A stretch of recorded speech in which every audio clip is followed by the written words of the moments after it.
This is Get Sellers Calling You, and I'm Beatty Carmichael. Learn more at our website at getsellerscallingyou.com.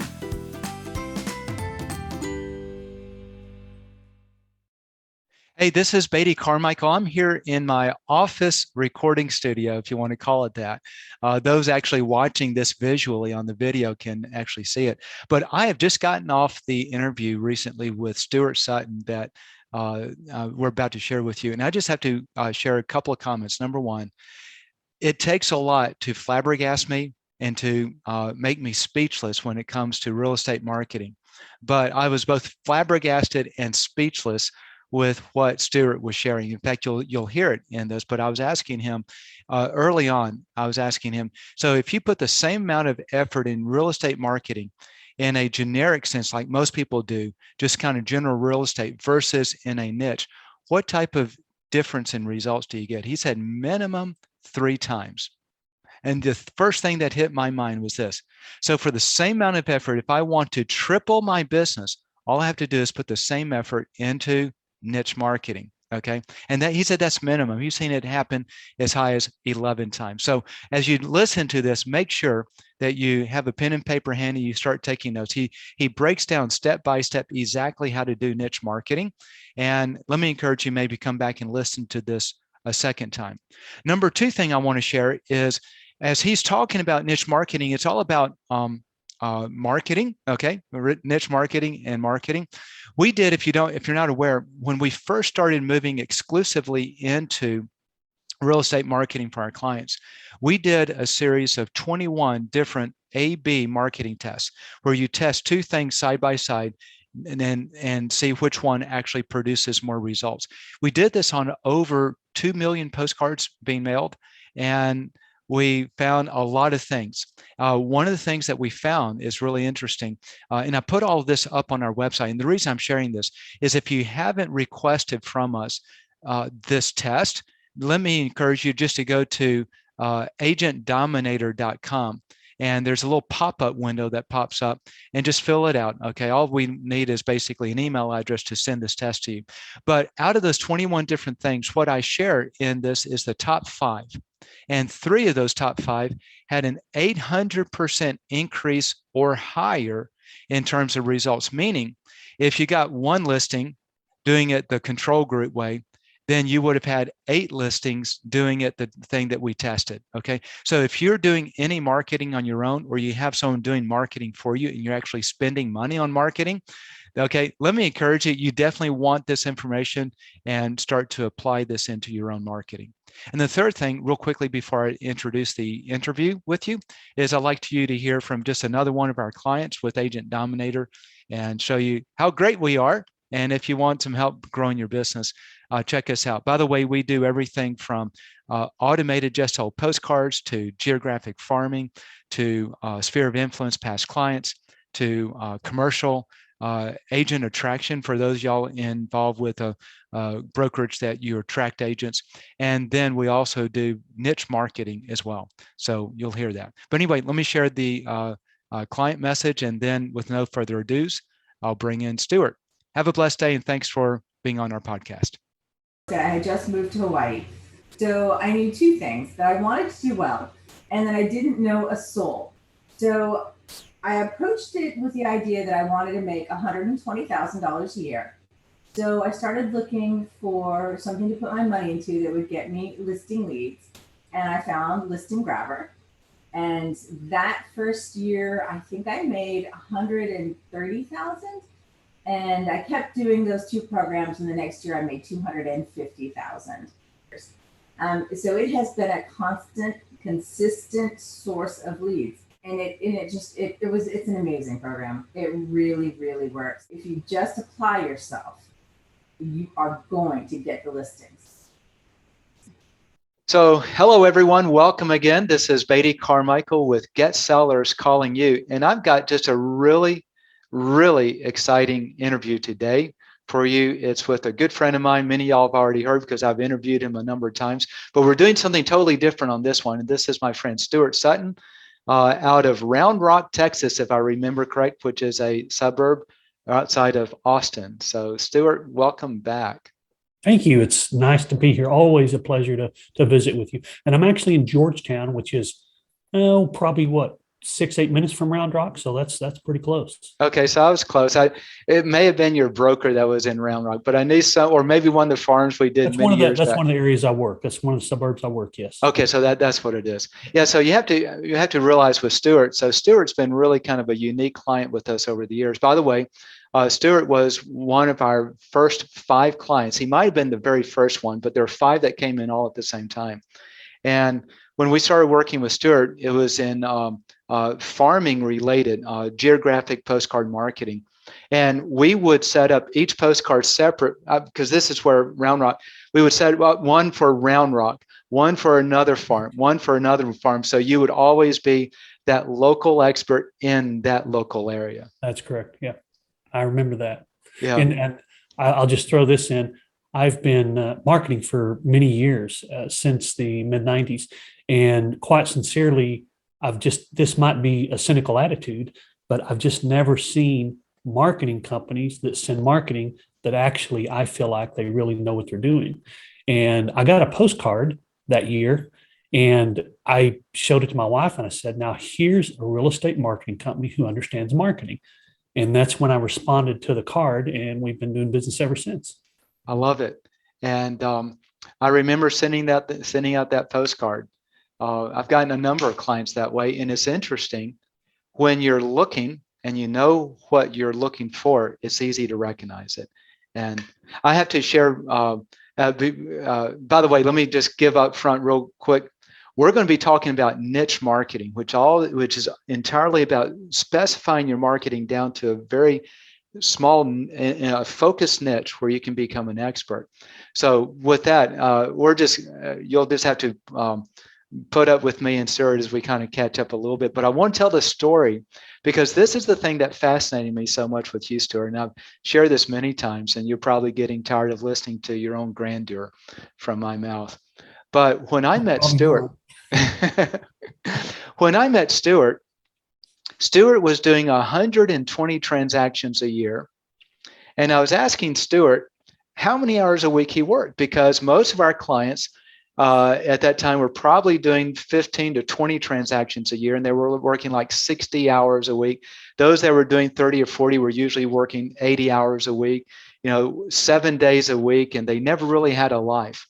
And Stuart said, well, I think I maybe work about 35 hours a week. I rarely work weekends. Evenings. I don't work weekends. I normally put up at the end of Thursday.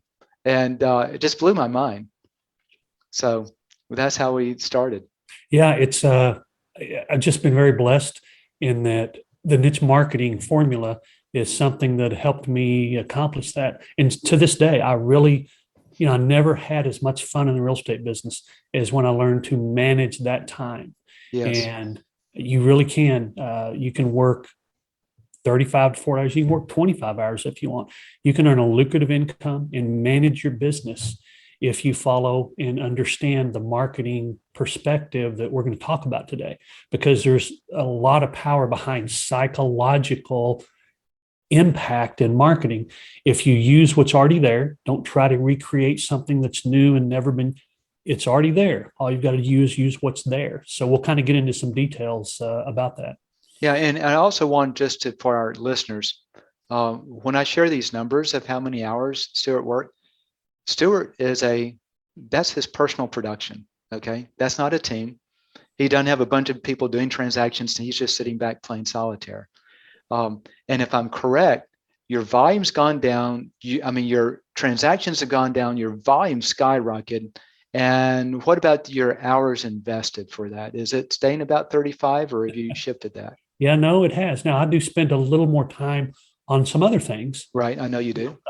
Teaching and coaching and writing. But my real estate business, which is the core of my income and the core of what I enjoy and have always enjoyed doing, is 35 to 40 hours a week. And it's been, believe it or not, and I do have a lot of people doubt me on this, quite sincerely. I do have a team, but I don't send them business. I pretty much just mentor and guide them. And with my team, the volume is pretty outrageously high, but we don't ever talk about that because each of my team members keeps their volume in their own names. So we don't say Stuart Sutton does all this volume. So what you're talking about is my personal production with my clients, and that is purely with a part-time assistant. And I checked before this interview so I could say it with absolute certainty. She averages about 17 hours a week. Now, I know you don't like to talk numbers, but you have spoken numbers. So, and if you don't want to, we can cut this part out of the interview. But I would love just to, for the listeners out there, to put a stake in the ground. Are we talking that you're a top producer doing 8 million a year in volume, which many of these guys probably are, and 40 hours a week or 35? So that's doable. Or when we say top producer, would you mind sharing just either volume, GCI, or anything that gives Sure. people an idea of? Okay, great. No, happy to. I personally, with my clients, do about, and again, this is about a 10-year average, about $21 million a year personally. And that's, again, I haven't had anything more than a part-time assistant for the last 10 years. That's amazing. And you use the fancy CRMs and Facebook marketing and all these other things, right? I actually know how to use them all, but I've got a very basic and very effective process that works really, really well. And we change it and improve it and adapt it. And we use technology. We're very good at it. But the bottom line is that people are people are people. And if we use the type of response and the type of service that they're not seeing from others, then we tend to draw them to us. So my entire business consists of me answering the phone with someone saying, "Hey, would you come talk to me?" I don't chase people. I don't make cold calls. I don't do any of that stuff. Basically, people call me because they want what I offer. I love it. So I want to dig deeper into that. And as we get into this, so we're going to be talking about niche marketing. How do you start to develop a niche? Why it's so profitable? And one of the things that we started doing with Agent Dominator is niche marketing focused postcards and other content. And so this is a perfect tie-in because one of the things I've learned from Stuart, by the way, I want to give you, Stuart, one other real accolade. We've had a lot of people look at our content, see what we do, and really say it's some of the best marketing that they've seen for real estate agents to generate listings, and our track record typically proves that. Yeah. But I've stolen probably 75 or 80% of the content and the structure of what we do directly from you, Stuart. So I want to say thank you. What you're seeing, if you like our stuff out there, is you're seeing Stuart's stuff repackaged with his permission. So. Well, yeah, that's very nice. I mean, you use the word stolen, and that's you and I collaborated on a lot of that. We do. And you've guided me and vice versa. And I just think the very first postcard I read of yours, I said, this guy knows what he's doing. So, and that's never changed. Hey, I want to take you back many years back, just to talk in terms of the impact of marketing. So there was a time when you were not using good marketing principles, and then you shifted. Talk just about that one little segment, just to help our clients understand what good marketing can do quickly. Okay, very quickly. I was a hardcore cold caller. I cold called 2 to 4 hours a day, absolutely consistently, day after day, week after week, month after month, year after year. I met a guy who claimed to be a marketing expert. Actually, he was referred to me by my cold calling coach. And he said, you might want to talk to this guy. So anyway, I met a guy named Rand Smith, and he taught me marketing. Well, here's what happened. I hired him in January, and he said, keep doing what you're doing. It's working. We don't want to take any food off your table. Keep doing what you're doing. And I started following his process of marketing. And 6 months later, in the month of July, I didn't make a single cold call. And I made more money that month than I'd ever made. And it just continued from there. So basically, my business transformed into that outbound me chasing business. Sorry, my mic, you might want to hit that. Me chasing business to having people contact me because they wanted the services in the unique approach that I offered. So it just made life very, very different from a real estate perspective. And, in my heart of hearts, I just wish more real estate agents would understand that there are options. You don't have to fall into the old myth. And I did, and I think nearly all of us do, that, hey, you're going to be successful in real estate. You got to work long hours and evenings and weekends and sacrifice family time. And you don't have to do that. You truly can manage your time, put other things first. Business is important, but it's not as important as some other things. And you can prioritize that and manage it very well with the right processes in place.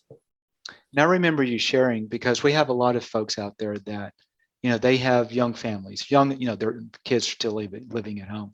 And if I recall correctly, as your kids were young enough to be at home, that you took the weekends off so you could be with them, that, your whole business was structured around managing your family, the most important things, and letting your business serve you rather than you serve the business. Can you share just kind of how that talk on that? Yeah, I still remember this. And I was thinking you were going to refer to this particular story. You may remember it, but my oldest son was very young, and some people kind of give me a hard time because I don't remember the exact age when a child can say, "Hey, Dad, don't do that," or whatever. So my phone rang, and I was at home with my son. I took Thursdays off every Thursday and weekends. He said, "Dad, don't answer that," because he knew that I would spend time on that phone. And from that point on, I never answered the phone when my kids were around. And I actually left a voicemail on my voicemail message. It said, "Hey, this is Thursday. This is my day with my family. If you need me," and I'd refer them to my assistant's number. "Otherwise, I'll talk to you tomorrow." And you know the kind of voicemails I would get, Beatty? People would say, "Don't you dare call me today. You call me tomorrow," because they were so impressed or so taken aback or so, it's just so unusual. They just said, "You spend time with your family like you should. We'll talk to you tomorrow." Because people have a concern about, am I going to lose business because I'm not available on Thursday? You know what? I think it got me more business because people appreciated what I was doing.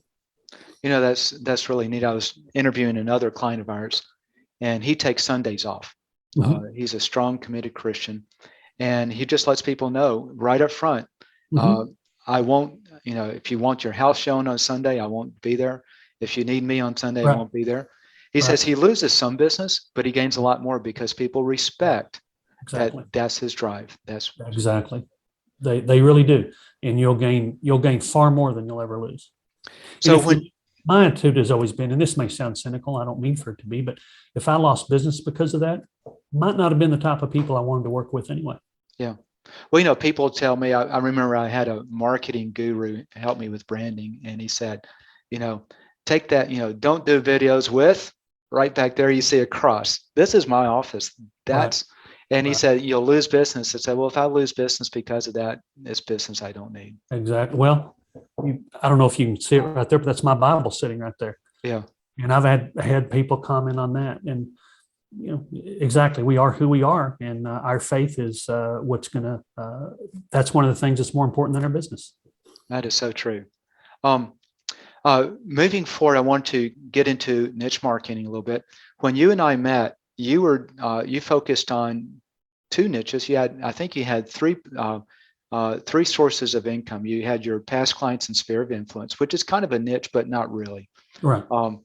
But then you were focused on, in your area, there's a lot of land in Texas. And so right. you had, 1 acre plus properties. Right. And you were also doing expireds. Right. And focusing in on those. So talk to me about your journey into niche marketing, and just kind of take it from here. Kind of start teaching us about niche marketing, why to do it, how to do it, and what's important with it. All right. So the niche marketing term, I hear it thrown around, and you probably do too. As a matter of fact, you are actually a model of niche marketing. Yes. I mean, think about it. You are a marketer, but what's your specialty? What are you very, very accomplished at? What does your skill set reflect? And that is real estate marketing. So there's a whole world of marketing out there, but Get Sellers Calling You has focused down and become an expert and a specialist in a particular area of your market. And the consumers who need what you do really need it. I really tell people all the time that need versus want is the key to a niche.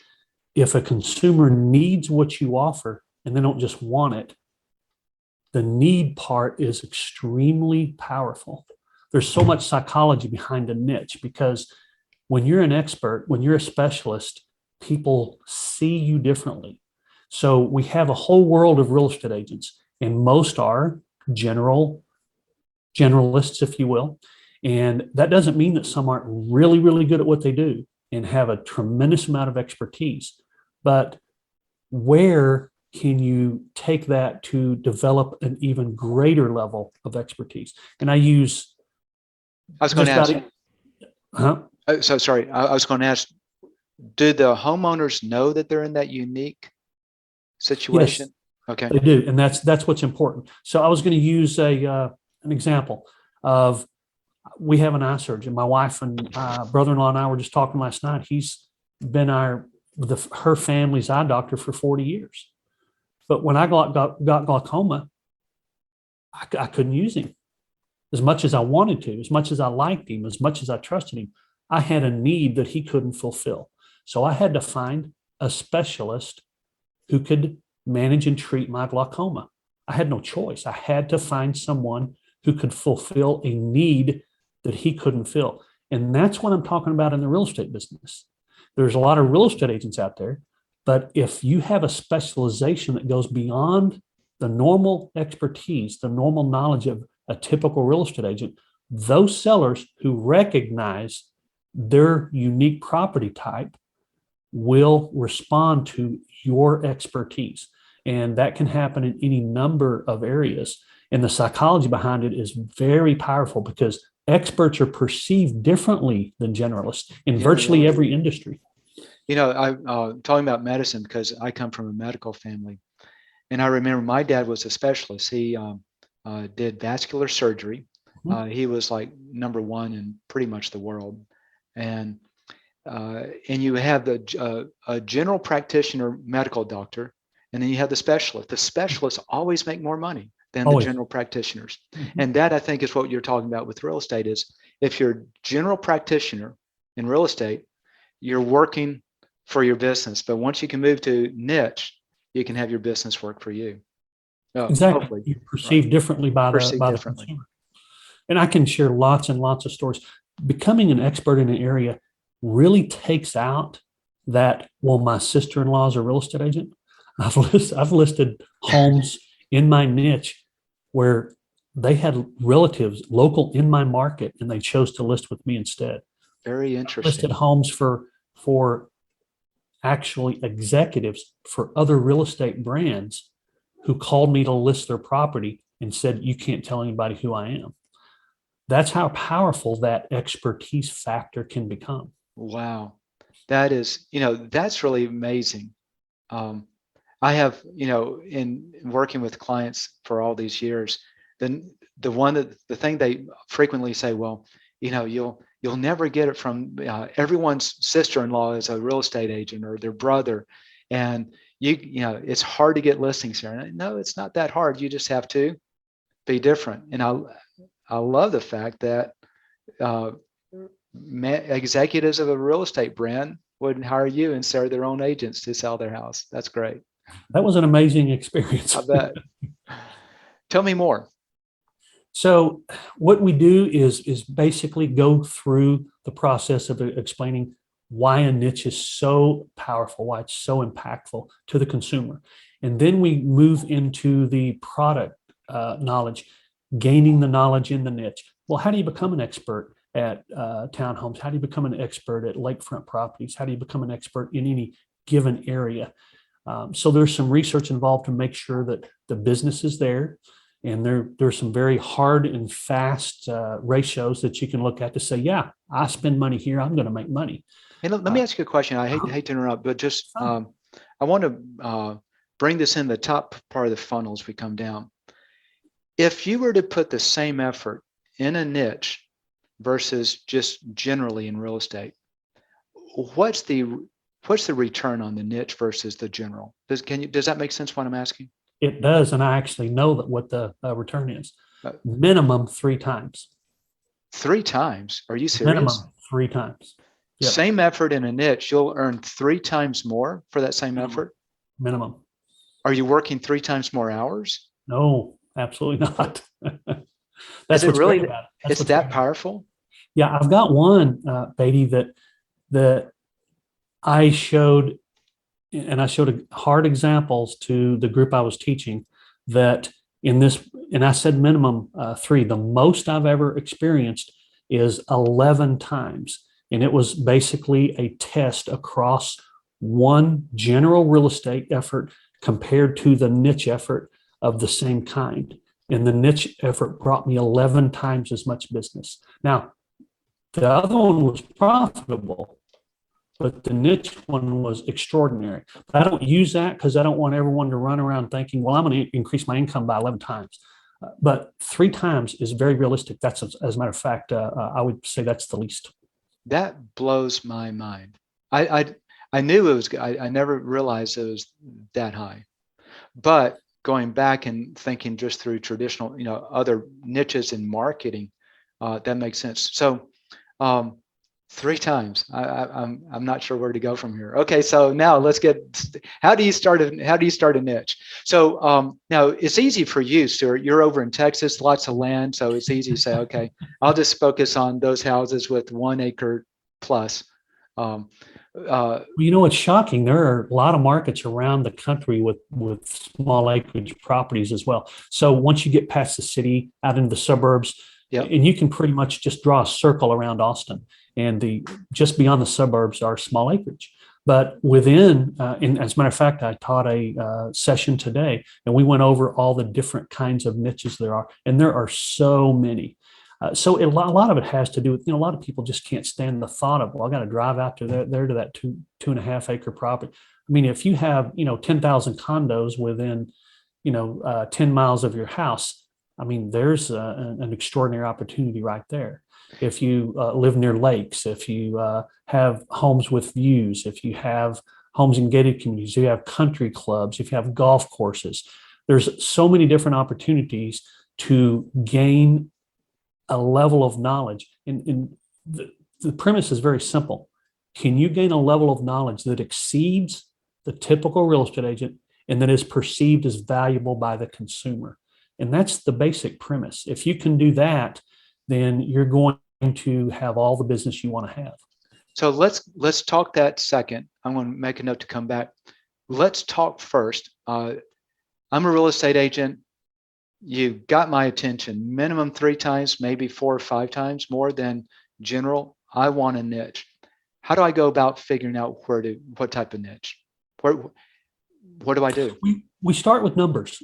Okay. And what I mean by numbers, and this is kind of boring. And in the course we teach, we say, look, you guys, this session, we're going to get through it. We're going to push through these numbers.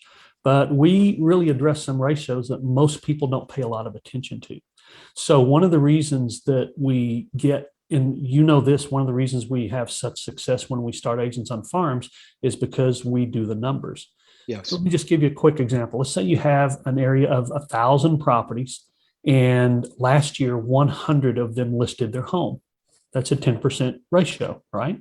Sure. So if you're going to invest some money to market to 1,000 homes, you've got 100 opportunities to get a listing. Now, we know you're not going to get 100, but let's say you shoot for 10%, and we really feel like you can get there pretty quickly. As a matter of fact, I got there very quickly in the last farm that you and I started. But what if that 1,000 homes only saw 48 homes come on the market last year? Well, that's a 4.8% ratio.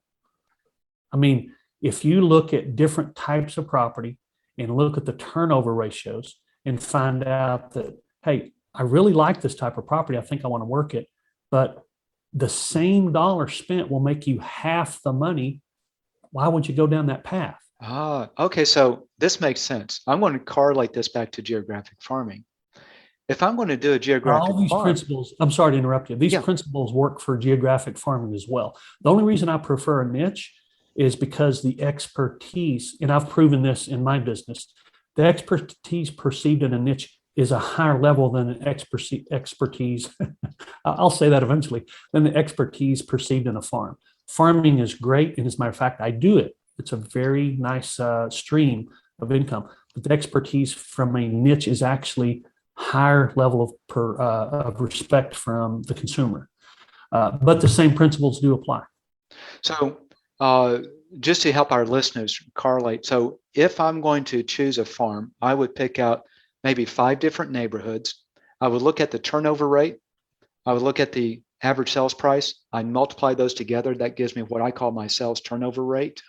So I'm now comparing apples to apples, and I can see the economic value. And from there, I can choose which one is likely going to be the most profitable farm to go after. Okay. Very basic sense. Okay. Exactly.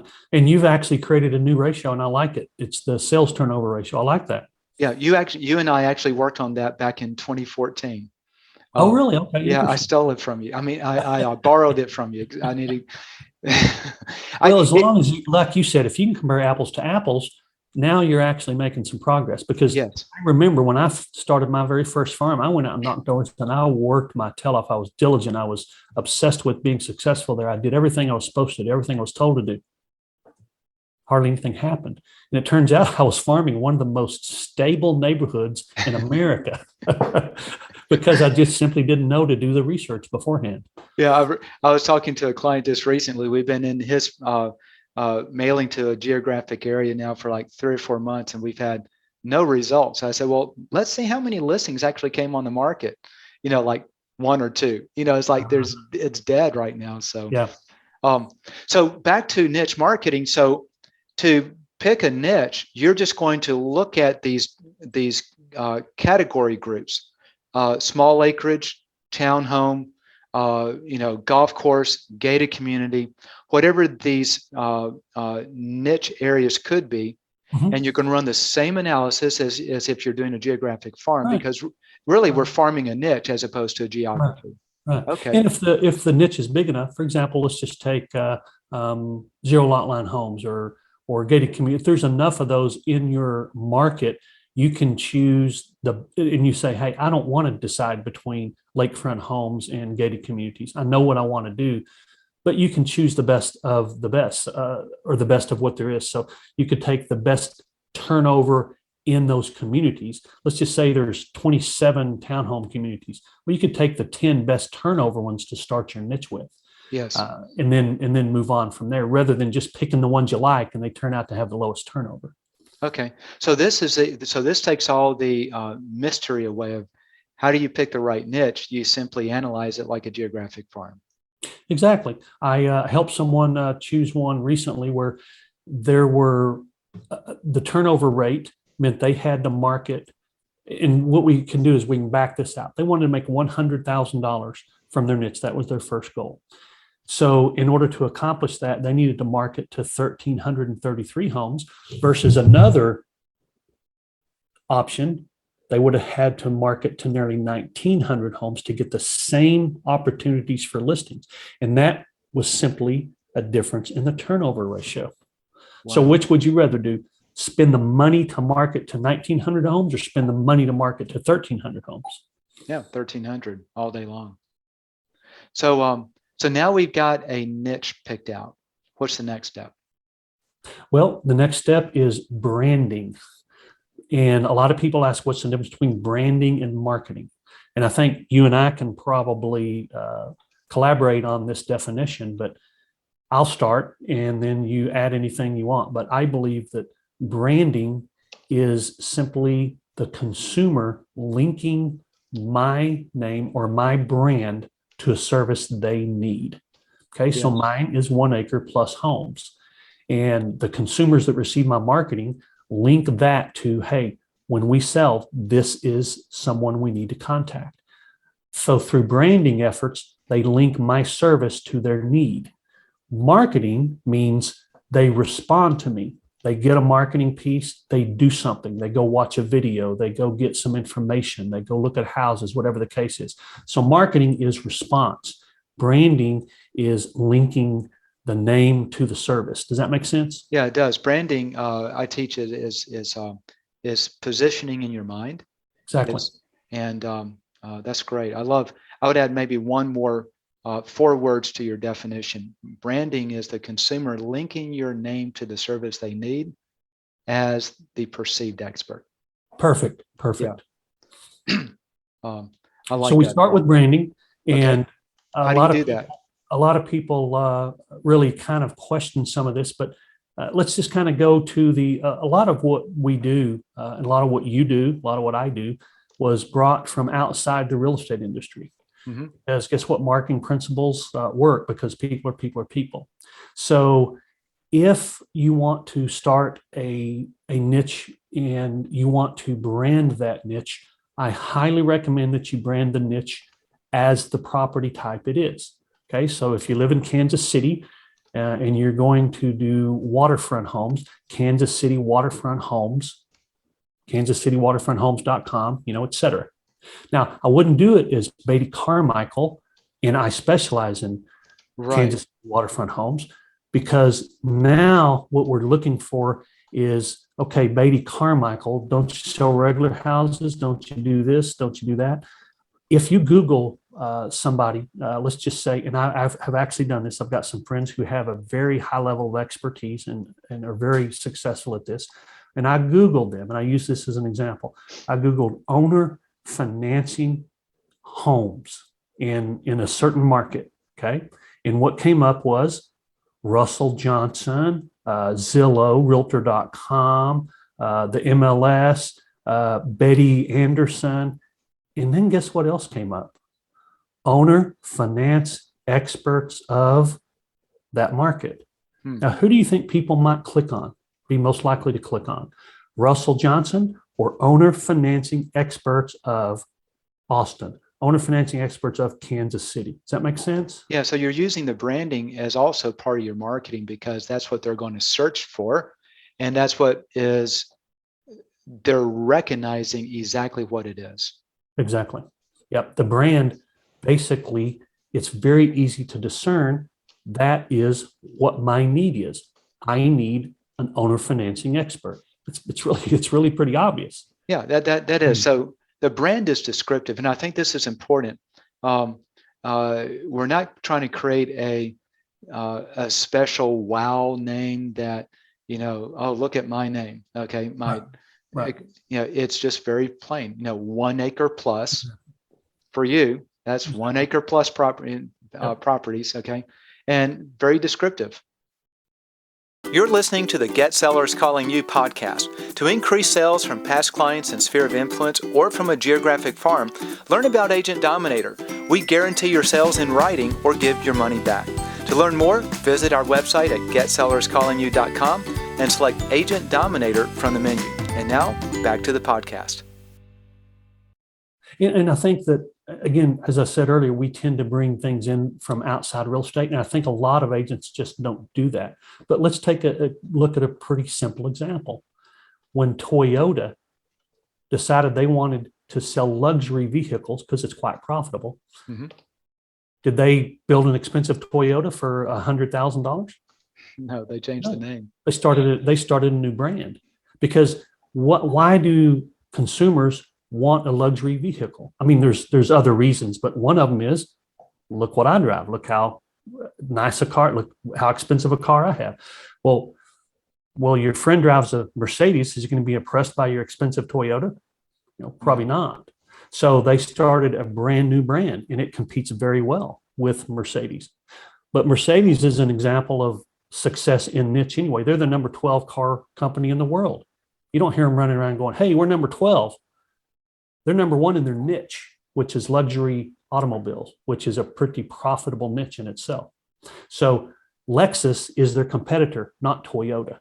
And that's what we're doing in this arena. We're taking those principles and applying them in our own little world. So Kansas City Golf Course Homes is a brand. Russell Johnson is not a brand. That's very, very interesting.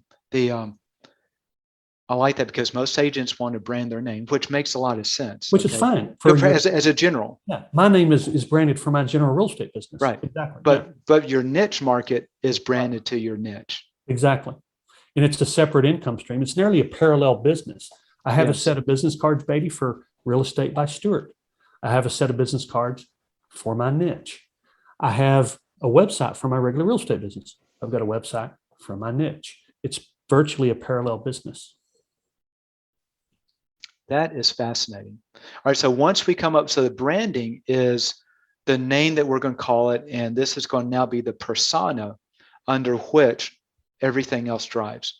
What's the next step after we do branding? So after effective branding, which goes from websites and business cards and thank you notes, and once you're branded, now let's talk about product knowledge. How do you gain expertise in your niche? And this is it's not an easy one for a lot of people, but the best way, in my mind, without any doubt, is to go see the properties, go see the product, know exactly what it is that you're claiming to be an expert in. Can I share a story on this? Sure. So when you and I started your farm, Berry Creek, the first thing you did, and I remember this because it was like, wow, that's brilliant. The first thing you did is you researched all the homes that are on sale, all the sales that have been made, and then you went and visited every single home that was on the market in that farm. And it took you time. And the homeowners were really impressed because in your area, you can just show up with the homeowner there, it sounds like. And that you would even consider coming out without a buyer and look at the home because that was your niche. Correct. And a lot of agents have a little bit of a challenge with that because they've never done it. When I started in real estate, product knowledge was what it was all about. So in my niche, I see the homes that come on the market. Now, the advantage I have when I go talk to a seller is I tell them, I've seen these. Not only have I seen these, but I've seen the ones that have gone under contract. I've seen the ones that have closed. If you talk to another agent that has seen the homes competing with you, you're talking to a pro, because most agents don't do that. But they couldn't have seen the ones in the past because that's what I do. This is my area of expertise. So I've seen those homes and I know apples to apples how they compare to yours. Now, with that said, I rarely compete. The last 10 listing appointments I've had in my niche, I've only had competition twice. And when you had that competition, did you win it? Sure did, yeah. So I'll never be 100%, but it's real hard for someone to take a listing from you when you're an expert in your area. It'd be really hard for me to go to my family practitioner and have him convince me that he should do heart surgery on me instead of a cardiologist. Do you have this? Guys listening, you'll recognize that Stuart tracks his business really well. So out of the last 100 listing appointments, how many have you lost to a competitor? Do you have that number? 2. And you know what they both were? What?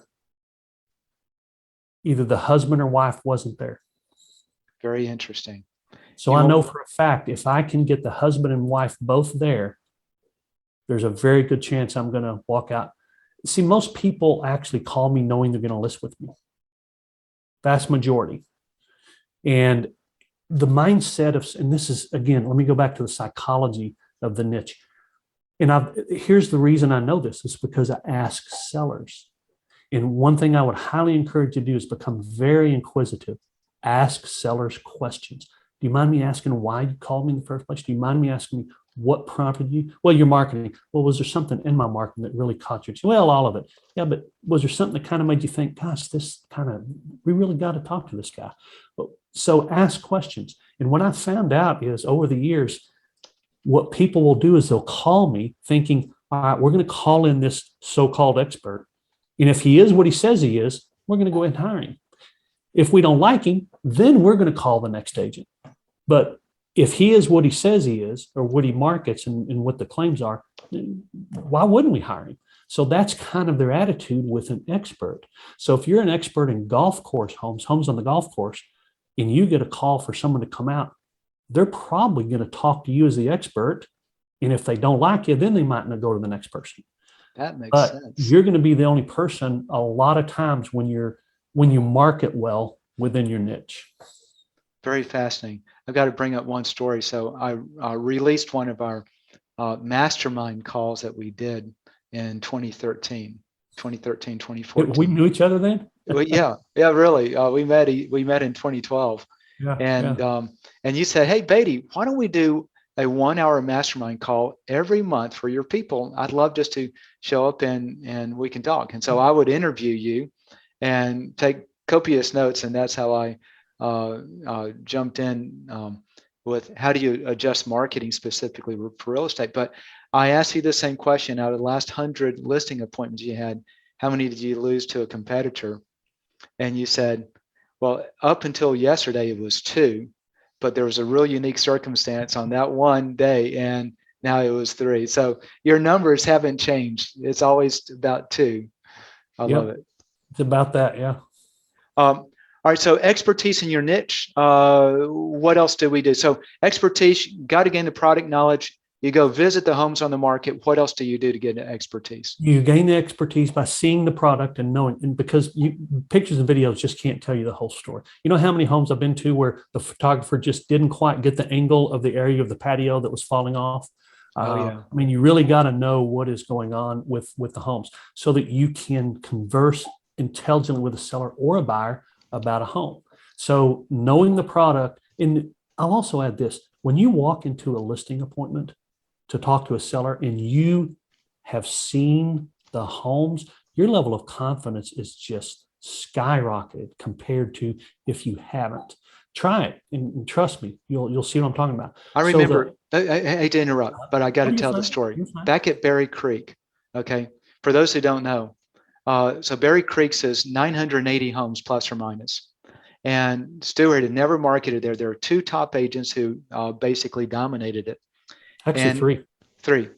And in your first 7 months, you had 14 listing appointments. Your first year, you smoked the #1 agent. But the one thing that happened as you were relating this to me is, as you would talk to these people, they were so impressed, and you would explain how their home compared to other homes that are also on the market. And you're the only agent they really talked to that really knew that market. And it just blew their mind. Yeah, when you delve into it and share with them things that are meaningful to them. I mean, I'm not perfect. Will I have an overpriced listing now and then? Sure. But here's how not to have an overpriced listing.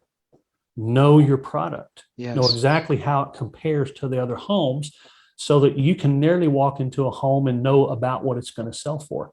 But you still have to do your homework and show the sellers exactly what's going on there.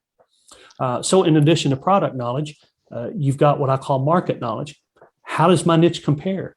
So my niche, when I started it, had an average marketing time of nearly 50% more than the overall market. So why would I choose a niche like that? Well, because the turnover rate was very good, and because it was very consistent. So I figured if I could get my foot in the door, I could continue to make headway into increasing my market share. So when I would walk in and do a listing presentation and they were like, "Oh, the market's so good, you're going to have it sold in 2 weeks," I would be able to share with them, the average marketing time is extraordinary in the overall market. However, in our area, your home, the average marketing time is 109 days. So yes, we're gonna get you sold much faster than typical in most cases, but you've got to understand where your market lies. So my understanding of the market was also played a big role in those sellers trusting me. What's the average marketing time? What's the list to sell ratio? What's the biggest motivation for buyers to buy that type of home? So understanding the market and what they're dealing with was very important as well. So product knowledge, market knowledge, and then I call ancillary knowledge. I mean, I know a lot about septic tanks, more than you'd want to know, I assure you, in wells and things that affect my market. One of my agents that works the condo market saved a deal because she understood how the condo's budget had allotted insurance versus I forgot what the other category was, kind of like petty cash. And the lender didn't want to accept their budget. And she had a letter written to explain how that budget was arranged and got the closing done. Well, that was her level of expertise. She delved into it more than a typical agent would have just probably lost that deal. That is really, so I teach a lot that homeowners choose you when they trust your expertise. Mm-hmm. And how do you demonstrate that expertise? And that's what you're talking about.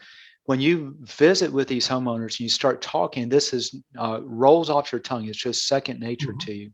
They realize you know their niche, right? And someone else doesn't, and that's a risk. So now they choose you. Yeah. Very I good. was fortunate to have taken a very nice listing, one of my most expensive listings this year, because the seller emailed me. They had interviewed 4 agents. One of the rare occasions where I have competition, and they said, we've had these other agents tell us this and this.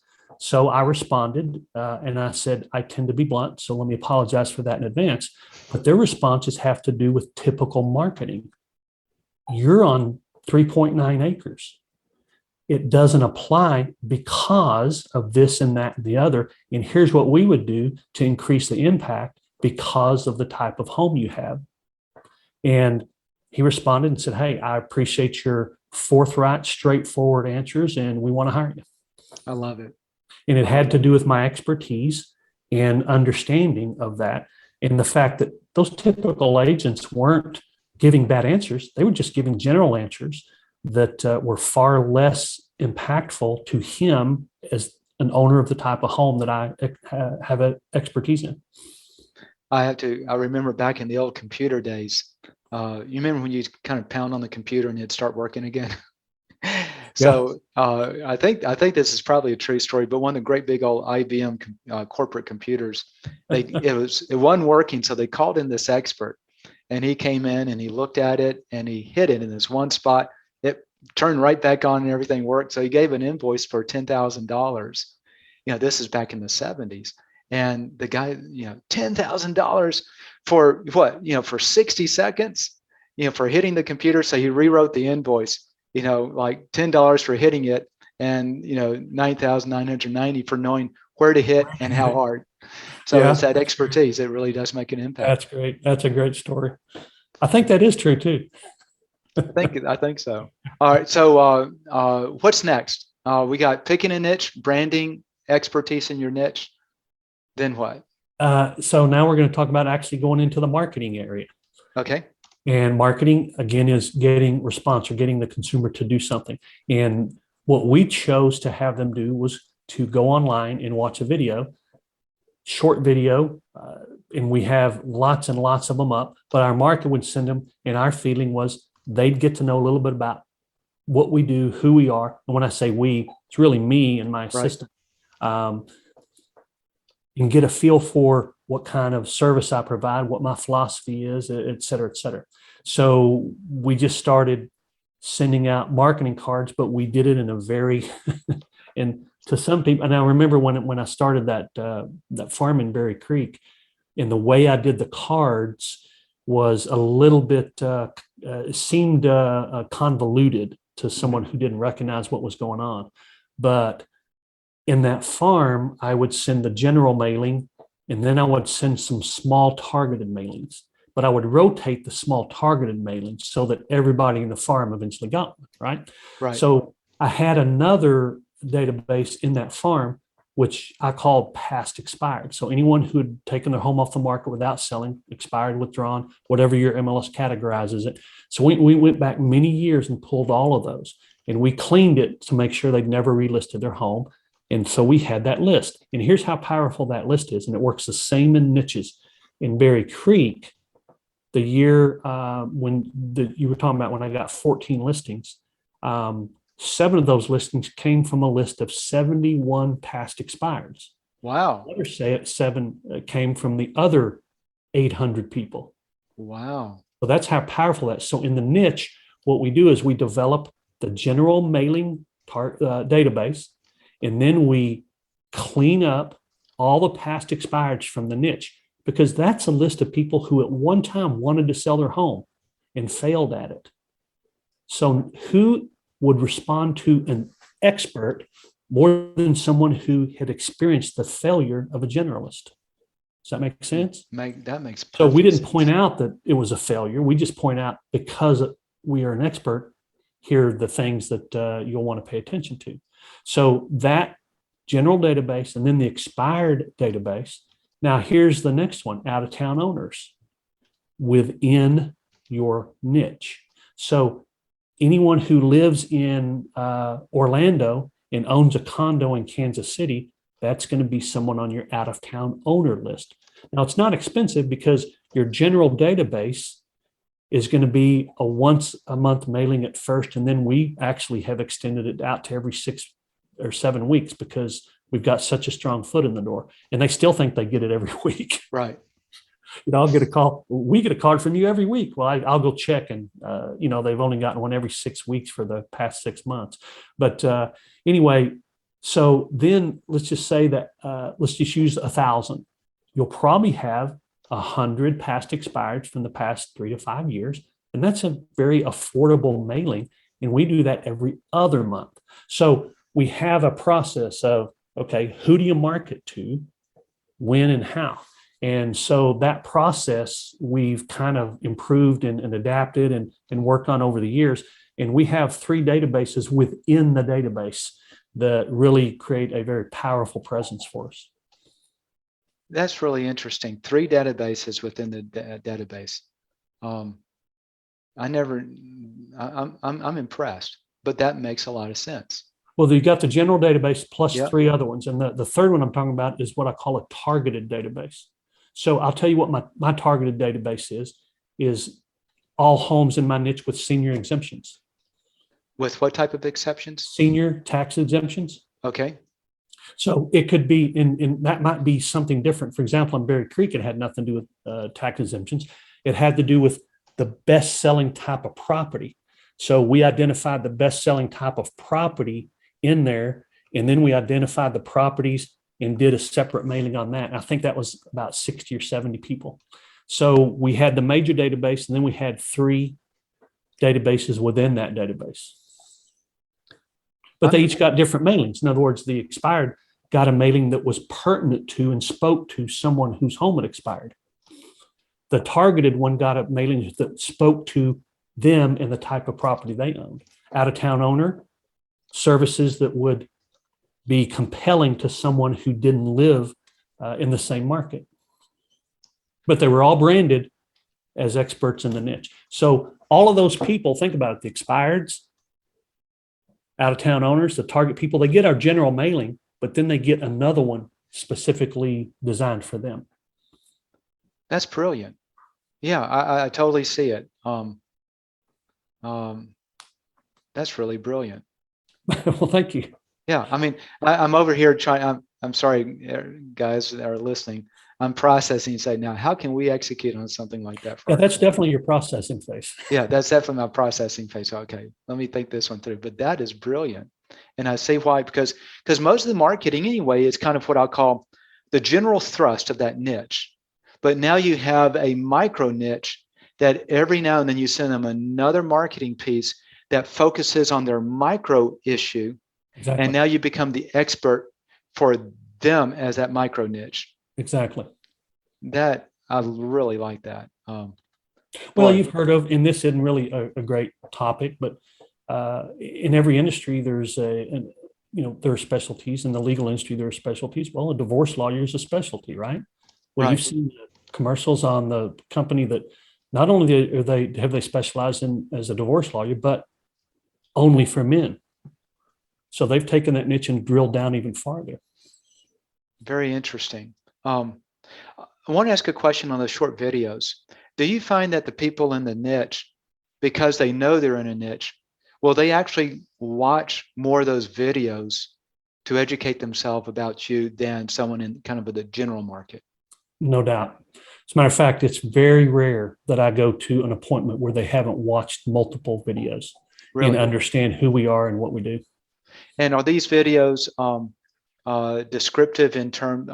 Give me just kind of a short flavor. The most watched ones are usually stats. So, so I'll give you an example. A good headline would be "The Truth About whatever market you're in, and what really happened in 2021. So they're kind of going, well, what happened? I mean, we know what we think happened, but what happened? But we'll answer questions for them that they don't get anywhere else. In other words, in your market, you'd think all the homes went over asking price. That's what everybody thinks. Every single home went over asking price. But guess what? In some areas, only 47% go over asking price. In your area, 81% went over asking price. Now, here's the average. A lot of people ask, how much over asking are they going? Well, here's the low, and here's the high, and here's the average. But the bulk of them seem to be in this range. So we answer some questions for them that they don't get answered. You can't go on the MLS stats and find it, or Zillow, or someplace like that. We're providing information, and actually it's a headline, information about niche that you can't get anywhere else. Hopefully our listeners did not miss what just happened. You have a powerful headline that creates curiosity, that makes someone want to go watch that video. And then Stuart knows the stats. And by knowing the stats and what's going on and where, it's just reinforcing that you're the expert. What an amazing confidence builder. Yeah, and the videos themselves are, they kind of get to know. I mean, they see just what you and I are seeing from each other right now. Your videos really, I've seen many of them, show who you are and give me a good feel for what kind of person you would be to deal with. And that's what the videos do for us. I've got so many agents that I've finally gotten past the threshold of being concerned or scared or nervous about making a video. And I'll have, somebody from our program send me a video going, I know it's awful, I know it's terrible. And I'm going, are you kidding? Those are better than mine. But some people just really have kind of that nervousness about going on camera. And you don't actually have to go on camera. It's better if you do. But people can actually get a good idea about you from your voice if you do a voiceover. But we teach both of those type of videos, a voiceover or being on camera, both of them. So let me ask you, so we're in marketing, and I don't want to go because we're running out of time. Okay. Is there much more? Because I want to direct people how to, you got a book out on niche marketing. I know you do a training course for those who are interested. You're still a full production on your own. Right. Besides marketing, what else is there? Anything we can cover quickly? Yeah, you got into marketing, and now it's simple follow-up. So marketing, we talk about who and how. And the how, there's really the process that we prefer is marketing piece, and that could be a Facebook ad, could be a postcard, marketing piece to landing page with video, and then send them to another site. And if we can get them to engage and sign up, then we can follow up with them by email and or text. So who do you market to and how do you market? And the how do you market is really, that's the fun part for most people. Very good. I'm looking away from cameras. I'm taking notes. I'm doing my market research right now. That's what. So in English, if you take an English class and you lift something from someone else's stuff, it's called plagiarism. But in marketing, it's called research. I'm doing my research right now. All right. So tell me about your book, because I've actually got your book. It's fabulous. But if someone is interested in niche marketing, how can they learn more about niche marketing and start to succeed? Well, you can basically what the book does, it's 16 chapters, and it really goes through what we just went over, but it goes through it in great detail. So bottom line is that you're going to get some guidance and information that you wouldn't have gotten otherwise. So the book takes you through those steps, and you can get it on Amazon. And in the book is a website that you can go to get essential. And yes, we do sell them, but they're a very good price and they're very good value. But when you buy the book, there's a website in there where you can go buy the essential tools that you need. And if you don't have a pre-listing package, if you do, great. You don't have to use the ones that we offer. Just use one. But when you adapt it for the niche, it creates, again, a presence of expertise. If you have a pre-list package, a listing presentation that's geared toward the niche, and a buyer package geared toward the niche. So you have those three essential tools. And we then offer a one-on-one call with me, no cost, no charge. Anyone who buys the book and buys those tools, I figure that's a commitment. I'm going to give you a 30-minute free consultation call. I call it the get on the right track call. And I'll spend 30 minutes answering any questions you have about getting your niche started. So let me ask you, how much is the book? I don't know if a lot of people are going to be able to afford it. It's $9.99. Okay, as you're looking, I've got the book up here. It's called Niche Marketing Blueprint by Stuart Sutton, and you can get it at Amazon for $9.95. So let me see if I've got this right. For $9.95, I can buy 30 minutes of your time and all of the expertise in your book. I could never afford. I mean, you earn what? Well, let me step back. What happens is there's a website in the book. Okay. On one of the pages, and it basically tells you where to go. And when you go there, you see what we call the essential tools. Okay. Now, when we sell those individually, it's close to $500, but we offer them for $97 for all the tools. So the book, the essential tools, and then you get a free call with me. That's amazing. That's the cheapest way to get into a niche, and to get in a niche with someone who knows it. Well, you made me think I might back off and just let anyone who's bought the book have a call with me, but I'm not sure how that would go as far as time management. But again, I just figured if you buy the book and you buy the essential tools, you've invested basically $108. Yeah, I'm willing to give you some guidance because you're willing to make that commitment. And guys, take Stuart up on this. Stuart is he is my very top friend in the real estate world, very close friend of the top otherwise. But the one thing I've loved about Stuart is he loves to share. He doesn't hold anything back. He's not doing any of the, this isn't a money game to see how many books he can make.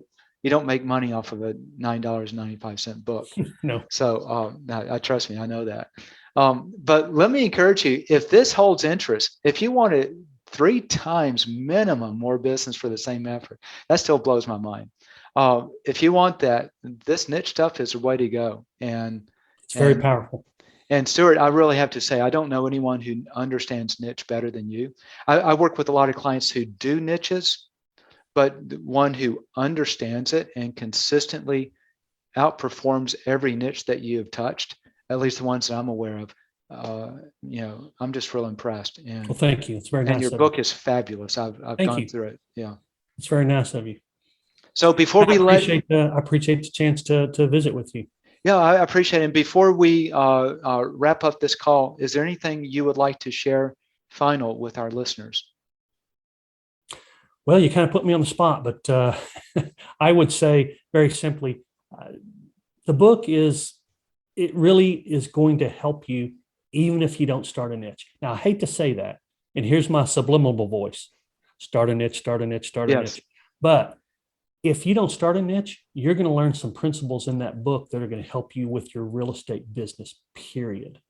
So it will be worth every moment you invest in it either way.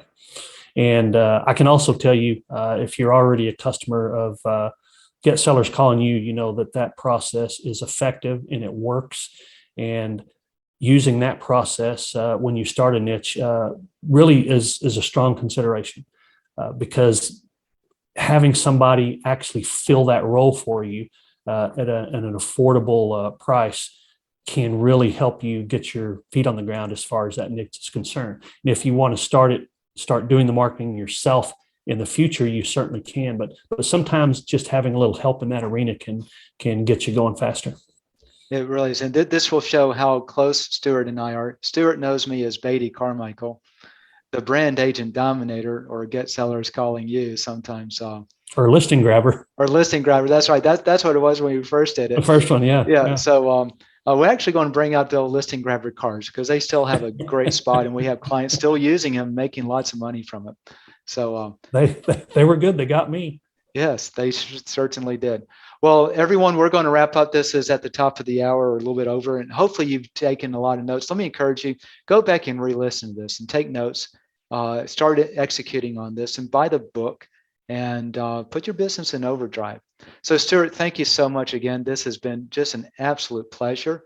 And as always, you have blown my mind again. And so now I'm going to focus on how can we get more niches for our clients at 3 times. So that's very nice of you. Thank you. All right, you guys be blessed. Bye. If you've enjoyed this podcast, be sure to subscribe to it so you never miss another episode. And please like our Get Sellers Calling You Facebook page.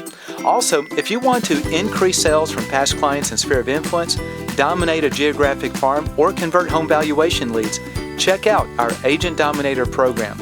We create custom content that differentiates you from other realtors, then use it to keep you top of mind with your prospects with postcards, targeted Facebook ads, email campaigns, video interviews, and more. And the best part is we guarantee your sales or give all your money back. Learn more at GetSellersCallingYou.com and select Agent Dominator in the menu. Thanks for listening to the Get Sellers Calling You podcast. Have a great day.